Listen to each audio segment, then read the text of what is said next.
Channel. मी प्राची. जर तुम्ही माझ्या चॅनलवर नवीन असाल तर हाय, मी वेगवेगळ्या विषयांवरती व्हिडिओज घेऊन येत असते, जसं की फॅशन, ब्युटी, लाईफस्टाईल, ट्रॅव्हल आणि मेकअप.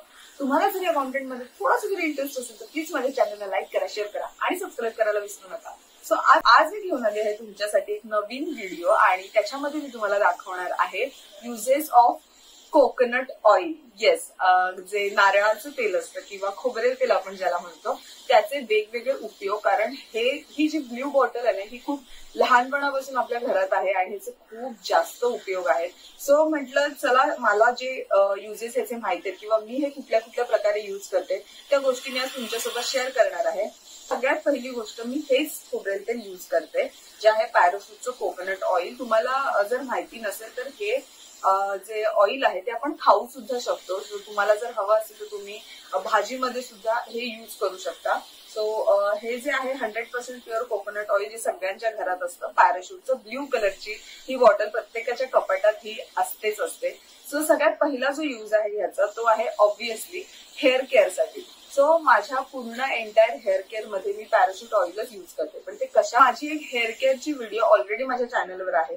त्याच्यावरती मी तुम्हाला सगळ्या गोष्टी शेअर केल्या की हे ऑइल कसं युज करायचं किंवा ह्याच्यात काय काय घालून तुम्ही युज करू शकता. इथे मी तुम्हाला काही टिप्स देते ह्या व्हिडिओमध्ये सुद्धा. सो सगळ्यात पहिलं, कोकोनट ऑइल विथ तुम्ही ॲलोवेरा जेल मिक्स करू शकता. हे दोन्ही जर तुम्ही मिक्स करून रात्री झोपताना किंवा केस धुण्याच्या 1 तास आधी छान मसाज केलं केसांना, तर तुमचे डॅन्ड्रफचा जो प्रॉब्लेम आहे तो बऱ्यापैकी नाहीसा होतो. दुसरा यूज आहे ह्याचा कॅस्टर ऑइल आणि कोकोनट वॉटर. जर तुमची केसांची ग्रोथ खूप स्लो असेल आणि तुम्हाला खूप केस गळतीचा प्रॉब्लेम असेल तर तुम्ही कॅस्टर ऑइल आणि कोकोनट ऑइल हे दोन्ही मिक्स करू शकता आणि तुम्ही तुमच्या केसांवरती छान मसाज करा. 1 तासासाठी ठेवा. जर केस तुमचे खूप ड्राय असते, तुमचा स्काल्प खूप ड्राय असेल तर तुम्ही रात्रभर सुद्धा ठेवू शकता आणि ते जे ऑइल आहे ते युज करा. तुम्हाला बराच फरक पडेल ह्याच्यामध्ये, कारण कॅस्टर ऑइल तुमची हेअर ग्रोथ फास्ट करायला खूप हेल्प करतं आणि कोकोनट जे ऑइल आहे ते तुम्हाला मॉइश्चरायझर प्रोव्हाइड करतं. सो थर्ड जो यूज आहे तो आहे ओनियन ऑइल. तुम्ही घरातल्या घरात सुद्धा ओनियन ऑइल बनवू शकता. सो ह्या तेलामधलं थोडंसं तुम्ही एखाद्या छोट्याशा पातेल्यामध्ये घेऊ शकता आणि त्याच्यामध्ये चिरलेला कांदा टाकून तो मस्तपैकी फ्राय करा ब्राऊन होईपर्यंत आणि ते तेल गाळून तुम्ही ते डेली नाही म्हणता येणार पण वीकली बेसिसवरती तुम्ही युज करू शकता. आठवड्यातून एकदा किंवा दोनदा तुम्ही वापरा, 1 तासासाठी किंवा रात्रभरासाठी, जसं मी तुम्हाला त्या व्हिडिओमध्ये सांगितलं. आणि जर तुम्हाला इन डिटेल बघायचं असेल तर त्या व्हिडिओची लिंक मी तुम्हाला खाली डिस्क्रिप्शन बॉक्समध्ये देणारच आहे. सो तुम्हाला एक प्रॉपर हेअर केअर रुटीन काय आहे माझं ते तुम्हाला समजेल आणि तुम्हाला जर त्याच्यातले काही उपयोगाच्या टिप्स आणि ट्रिक्स तुम्हाला मिळू शकतात. त्याच्यासाठी जो यूज आहे आपला कोकोनट ऑइलचा तो आहे बॉडी स्क्रबिंगसाठी. सो आपण मार्केटमध्ये बघितलं खूप सारे स्क्रब्स अवेलेबल असतात मॉइश्चरायझेशनसाठी किंवा डिटॅनसाठी किंवा खूप सारे स्क्रब्स अवेलेबल आहेत. सो घरातल्या घरात तुम्ही होम रेमेडी बनवू शकता या कोकोनट ऑइल सोबत. जसं की खूप जणांची स्किन ना खूप जास्त ड्राय असते. सो ड्राय स्किन वाल्यांनी काय करायचं, हे कोकोनट ऑइल वाटीमध्ये घ्या थोडंसं आणि त्याच्यामध्ये साखर टाका. अगदी बारीक साखर नको, थोडी जी आपली मोठे मोठे दाणे असतात ना ती वाली साखर त्याच्यात टाका.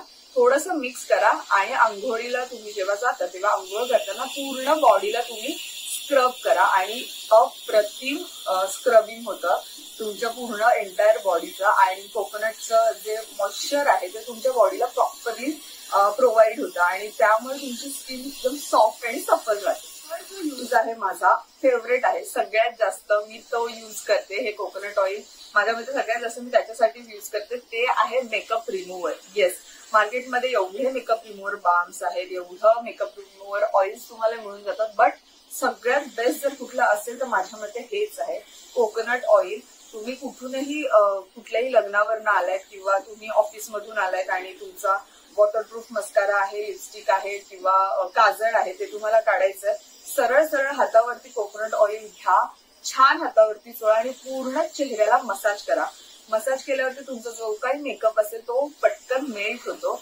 1 ते 2 मिनिटं छान मसाज करा डोळ्यांना, पूर्ण तुमच्या गालाला किंवा ओठांना आणि एक टिश्यू घेऊन पूर्ण जो तुमचा फेस आहे तो वाईप ऑफ करून घ्या.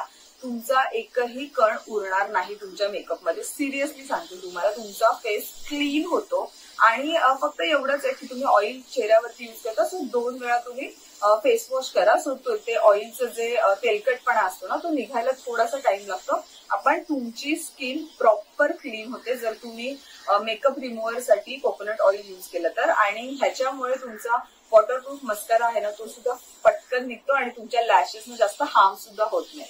चौथा जो यूज आहे आपला ह्या कोकोनट ऑइलचा तो आहे फेस शेविंग साठी. येस, सो तुम्हाला बऱ्याच लोकांना माहित असेल मी फेस शेव करते. सो मी पूर्णच माझा फेस आहे तो शेविंग नाही करत, काही लोक करतात, प्रत्येकाच्या प्रेफरन्सनुसार आहे. पण मला माझी स्किन ऑलरेडी ऍक्ने प्रोन असल्यामुळे मी थोडंसं घाबरते करायला. त्यामुळे मी फक्त माझं चीन एरिया आणि माझं अप्पर लिप्स आणि माझे फोरहेड्स हे मी बहुतेक वेळा हे फेसने रेझरने क्लीन करते. सो त्याचा एक बेस म्हणून तुम्ही दोन्ही गोष्टी वापरू शकता, एक तर ॲलोवेरा जेल किंवा सेकंड म्हणजे कोकोनट ऑइल. त्याच्यामुळे तुम्हाला कटचा प्रॉब्लेम होत नाही, तुमची स्किन कट होत नाही, ते जे रेझर आहे ते इझिली ग्लाइड होतं तुमच्या फेसवरनं. सो जिथे जिथे तुम्हाला करायचं तिथे तिथे तुम्ही ऑइलने थोडासा मसाज करून द्या आणि तुमचं रेझर घेऊन तुम्ही तुमचे जे हेअर्स आहेत ते रिमूव्ह करू शकता. आणि खूप क्विक होतं आणि जास्त टेन्शन पण येत नाही कटचं किंवा बर्नचं. आणि तुमची जी हेअरची जी डिग्रोथ असते ना ती सुद्धा होत नाही. समजा कधी कधी इनग्रॉन हेअरचे प्रॉब्लेम वगैरे होतात, सो तो सुद्धा प्रॉब्लेम ह्याच्यामध्ये होत नाही जर तुम्ही कोकोनट ऑइल युज केलं तर. यूज आहे तो आहे स्किन हायड्रेशन. सो खूप लोकांना ड्राय स्किनचा खूप प्रॉब्लेम असतो, जसं की कोपऱ्यांना, धोपरांना आणि बऱ्याच ठिकाणी खूप जणांचे हात खूप ड्राय असतात. सो अशा लोकांसाठी कोकोनट ऑइल हे बेस्ट आहे. मी बघत आलीये की अजूनही खूप जण म्हणजे खूप आधीपासून लोक कोकोनट ऑइलच पूर्ण अंगावरती लावायचे. थंडीच्या दिवसांमध्ये जर प्रॉपर मॉइश्चरायझर जर पाहिजे असेल तर लोक कोकोनट ऑइलचा वापर जास्त करायचे. आणि खरंच आहे त्याच्यात खूप बेस्ट मॉइश्चरायझिंग प्रॉपर्टीज आहेत. आणि ह्याचा स्मेल इतकं सुंदर असतो ना, हा कोकोनट ऑइलचा जो स्मेल येतो ना तो छान हलका आणि फ्रेश रिफ्रेशिंग वाटतो. मला तर पर्सनली खूप आवडतो. प्रत्येकाच्या आवडीनुसार गोष्टी होत असतात. सो जर तुमची स्किन खूप जास्त ड्राय असेल तर तुम्ही कोकोनट ऑइलचा वापर रात्री झोपताना स्किन हायड्रेशनसाठी करू शकता. जसं की तुम्ही हातावरती चोळा थोडंसं ऑइल आणि तुम्ही तुमचे जिथे जिथे ड्राय पॅचेस आहेत स्किनला किंवा पूर्ण ओव्हरऑल स्किनला सुद्धा तुम्ही लावू शकता. 6वा जो यूज आहे तो आहे मसाज ऑइल. सो तुम्ही हे जे कोकोनट ऑइल आहे ते मसाज ऑइल म्हणून सुद्धा युज करू शकता. कधी कधी काय होतं ना, कंबर दुखते किंवा पाय दुखतात, आपण दिवसभर ऑफिसमध्ये दमतो, थकतो, त्यामुळे ना एक थकवा येतो आपल्या अंगाला, तेव्हा एक छान मसाजची गरज असते. सो तुम्ही कोकोनट ऑइल हातावरती घेऊन तुमच्या पायांच्या तळव्याला छान मसाज करा. पूर्ण पायाला मसाज केला तरी चालेल, थोडंसं हाताला मसाज करा आणि थोडंसं प्रेस करा. जे जे काही मुख्य पॉइंट्स असतात त्या पॉइंट्सवरती तुम्ही छान मसाज केल्यावरती तुम्हाला खूप शांत झोप लागते. सिरियसली तुम्ही ही गोष्ट नक्की ट्राय करून बघा.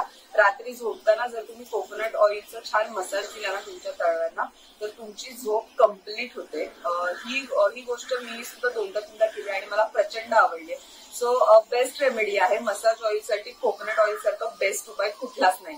जो यूज आहे आपला तो आहे कोकोनट ऑइलचा डिटॅनिंग साठी कसा उपयोग होतो. सो डिटॅनिंग साठी तुम्ही एक ऑइल बनवू शकता ज्याच्यामध्ये तुम्ही कॉफी, जसं की आपण स्क्रबिंग साठी शुगर युज केला तसं तुम्ही कॉफी युज करू शकता आणि कोकोनट ऑइल युज करू शकता.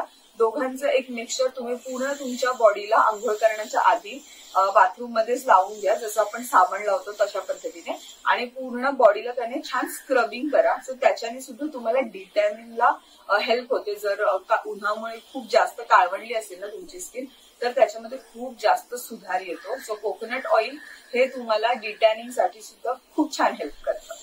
तो आहे बॉडी लोशन. सो सगळ्यात पहिलं जे मी तुम्हाला सांगितलं की बॉडी ऑइलिंग साठी किंवा बॉडी मॉइश्चरायझिंग साठी, सो ते ड्राय स्किन वाल्यांसाठी होतं. जर तुमची स्किन ऑइली असेल तर ऑइली स्किन वाल्यांनी मॉइश्चरायझर मध्ये 2-3 थेंब ऑइलचे तुम्ही मिक्स करून घेऊ शकता आणि ते लावू शकता. कधी कधी काय होतं ना, बाहेरचे जे मॉइश्चरायझर तुम्ही युज करता ना ते सुद्धा इनफ नसतात तुमच्या स्किनला. थंडीच्या वेळेस तर हा प्रॉब्लेम खूप वेळा खूप लोकांना होतो. तुम्ही तुमच्या स्किनवरती कितीही मॉइश्चरायझर लावा ते थोड्या वेळाने हटून जातं आणि त्याचं काहीही प्रॉपर्टी तुमच्या स्किनला मिळत नाही. सो त्याच्यासाठी तुम्ही एक पंप मॉइश्चरायझरचा घेऊन त्याच्यात 2 ते 3 थेंब कोकोनट ऑइलचे टाकून ते मिक्स करून बॉडीला लावू शकता. कोकोनट ऑइल मध्ये जे इन्ग्रेडियंट्स असतात, जे मॉइश्चरायझेशन असतं ते तुमच्या बॉडीला प्रॉपर मिळतं आणि जे तुमचं मॉइश्चरायझर आहे त्याचं सुद्धा एक स्मेल आणि एक त्याच्या सुद्धा काही ज्या चांगल्या प्रॉपर्टीज असतील त्या सुद्धा तुमच्या स्किनला मिळतात. सो अशा पद्धतीने तुम्ही एक बॉडी लोशन सुद्धा बनवू शकता कोकोनट ऑइल सोबत. आणि लास्टची टीप ही मी टीप माझ्या सासूबाईंकडनं शिकली आहे. सो तुम्ही बघितलं असेल की केरळामध्ये खूप जण खोबरेल तेलामध्ये वस्तू असतात, सॉरी पदार्थ असतात ते बनवत असतात. सो तुम्ही आपण जसं घरी मेथीची भाजी बनवतो त्याच्यात आपण खोबरं पेरून टाकतो एक स्वाद येण्यासाठी खोबऱ्याचा. सो त्याच्यामध्ये सुद्धा तुम्ही ह्याचे 1-2 चमचे वरून टाकू शकता खोबरेल तेलाचे आणि त्याच्यानंतर त्या भाजीला जो स्वाद येतो तो अप्रतिम असतो. ही टीप मी माझ्या सासूबाईंकडनं शिकली. मी त्यांना करताना बघितली आणि ती भाजी मी स्वतः खाल्ली आणि ती खूप छान आणि यम टेस्ट करते. सो त्याच्यासाठी ही लास्ट टिप पण मी तुमच्यासोबत शेअर करते कारण हे तेल खाण्यासाठी कम्प्लिटली सेफ आहे. याच्यावरती तसं लिहिलेलं सुद्धा आहे. सो तुम्ही जेवणात सुद्धा ह्या तेलाचा वापर आरामात करू शकता. सो हे आपले कोकोनट ऑइलचे युजेस. आय होप तुम्हाला माझे युजेस आवडले असतील. मी कशा पद्धतीने युज करते ते मी तुमच्यासोबत शेअर केलं. तुम्हाला जर अजून काही ह्याचे माहिती असेल किंवा ह्याच्याबद्दल अजून चांगले चांगले उपयोग तुम्हाला माहित असतील तर मला कमेंट बॉक्समध्ये नक्की सांगा. आणि आय होप तुम्हाला माझी ही व्हिडिओ आवडली असेल तर लाईक, शेअर आणि सबस्क्राईब करायला विसरू नका. भेटूया आपल्या नेक्स्ट व्हिडिओमध्ये. तोपर्यंत बाय.